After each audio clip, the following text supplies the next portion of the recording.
আসসালামু আলাইকুম প্রিয় ভিউয়ার্স, এটা আমাদের পারিবারিক কবুতরের খামার। এখানে প্রায় 200 পিস কবুতর রয়েছে। যারা কবুতর পালেন তারা জানেন আসলে কবুতর কত মানুষের শৌখিনতা কারণে পালে।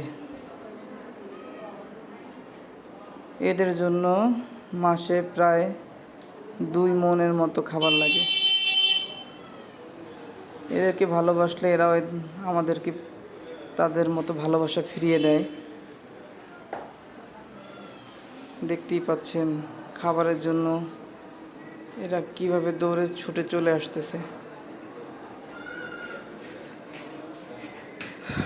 যারা আমার এই চ্যানেলটিতে নতুন তারা আমাকে অবশ্যই লাইক, কমেন্ট এবং সাবস্ক্রাইব করে দিবেন। ধন্যবাদ বন্ধুরা।